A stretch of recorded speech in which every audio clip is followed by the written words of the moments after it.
Welcome to Porch Talks. Out here, it's just us sitting on the front porch, and it's real and raw time of just spending time together and sharing our hearts.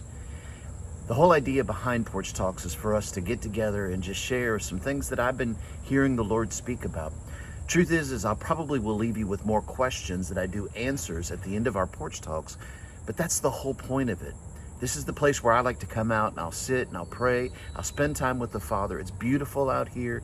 It's active. We've got a road right over here. And so there's a lot of things going on. You may even hear the cicadas just begin to drum up and begin to sound off their sound into the earth. And so it's absolutely awesome out here.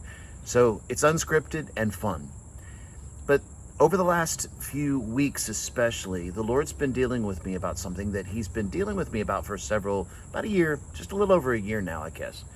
And that's about the expression of wisdom. And I've asked the Lord about wisdom and how to be able to describe it, because one of the ways that I'd always described wisdom before was that of being experiential wisdom. That's what I call it. And that's where we walk through something, we deal with something, we have a situation that as we go through, we begin to pray and ask the Father, help us through what it is that we're going through. And he gives us his wisdom as we walk through that place. And usually it's because of experience. We find that some things work and then some things don't work. And that's sometimes where we get into a problem of thinking, oh, wait a minute, well, I tried this and wisdom didn't work, or it didn't seem to work in this case. And then we feel guilty. And we feel like, well, we didn't handle it right. Father, we weren't listening to you. Well, that's not necessarily the case. Sometimes the experiential wisdom walks us through a place where we learn to check that off. If we had not gone through that experience before, how would we ever know to not try that particular path again? Makes sense? And so the Father will sometimes allow us to see things, try them, and discover that they're not the right path for us. But then he'll allow us to go around. There's nothing wrong with that kind of thing. Don't ever feel guilty about making a mistake along the way. If you will, the mistakes are exactly what Father intended. Yeah, they're exactly what Father intended for you to do. And that is because it teaches us and it begins to show us and it helps us realize that is not the right path. So, from that place, the experiential wisdom leads us into then a place where we begin to understand a situation. We begin to see how things work, and in that place of understanding and checking off the boxes of the wrong place to go, and if you will, saying, oh, okay, wait a minute, now this seems to be a good path. This is one that I can go down. Those are places that the Father is teaching us to learn us and to teach us, through to learn us. To teach us, I told you it was real and raw, to teach us through that place of experiential wisdom.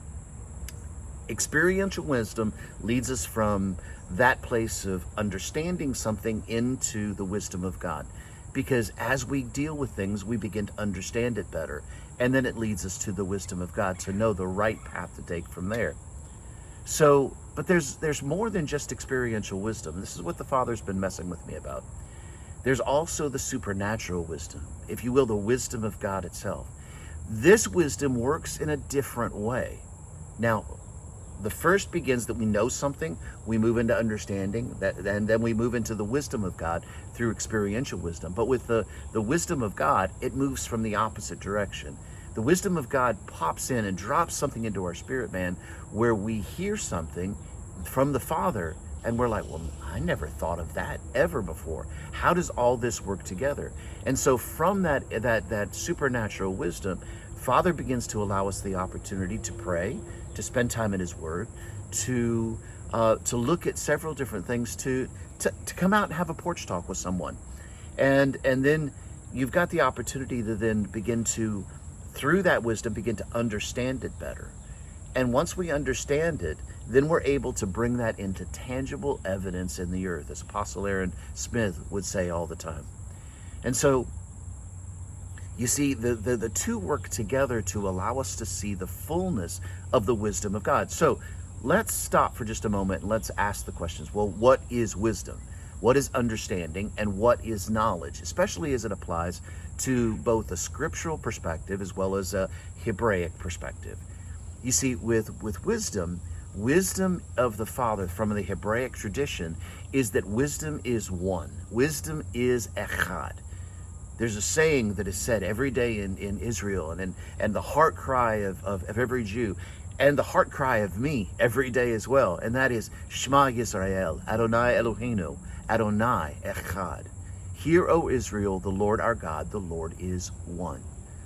You see, wisdom is the Father, and the Father is wisdom. Now, there's a lot more to that story, and I don't have time to get into it right now, because some of you may be thinking, well, what about Lady Wisdom? Well, Lady Wisdom is a part of Father, and Father is a part of that as well. But again, I don't have time to get into the details of how all of that works together. Just follow along with me. Let's not always necessarily go down the rabbit trails. Let's focus on this one, because I'm dealing with it as a whole, not in the individual parts of it. And so wisdom is one. That means that wisdom is complete and total unity. There is no separation in the wisdom of Father. Does that make sense? I like to picture it as a mountain lake that sits at the very top of the mountain, because there's a bowl in the top of the mountain itself, or the mountains, the surrounding mountains, however you want to look at it. But there's a rock bowl that sits up there, and wisdom sits as a lake at the very top of this mountain. But from this mountain, there are many, many, many waterfalls that stream down from the sides of the lake itself. Why? Because wisdom is full. It is more than we could imagine when it comes to being filled up. It's hard to try to take wisdom and fill it up into a lake, but just go with me on the picture, right? So these multiple waterfalls are coming down off to the side, and we sit at the bottom of this mountain as this waterfall of the wisdom of God comes to us, and we begin to understand him better. So you see, those waterfalls represent understanding. You see, where wisdom is one and there is no division in wisdom, understanding does have division. Just like there's multiple waterfalls, every stream of that waterfall will come to us, and the stream that we're standing below is going to be the stream where the Father is feeding us the understanding of his wisdom that we need. Are you following me? Now, the person to my right or the person to my left, they're going to have a slightly different stream. They're going to see things from a slightly different perspective, or from a slightly different way than what I'm seeing. And that's because each one of us are different. Each one of us have things that we walk through and places that we go, and there's things that we deal with on the inside of us that are different from one another. Some are similar, some are different. But Father knows exactly what we need. And so in that place of him giving that to us, he allows us to have that stream of understanding from the lake of wisdom, if you go with my metaphor here, in the fullness. Now, the question is, that's awesome, but then we stand in a place where now everyone has a slightly different understanding. How does that help us together? Because now there seems to be division in what appears to be the wisdom of God. And so how does that part work? Well, the truth is that's where it becomes our responsibility. So what do I do with the reservoir at the bottom of my waterfall, where the lake of understanding, my understanding is at? You see, in that place where we come together, we begin to connect with one another. It's as if we're digging canals in between our lakes, so that we can connect our lakes of understanding.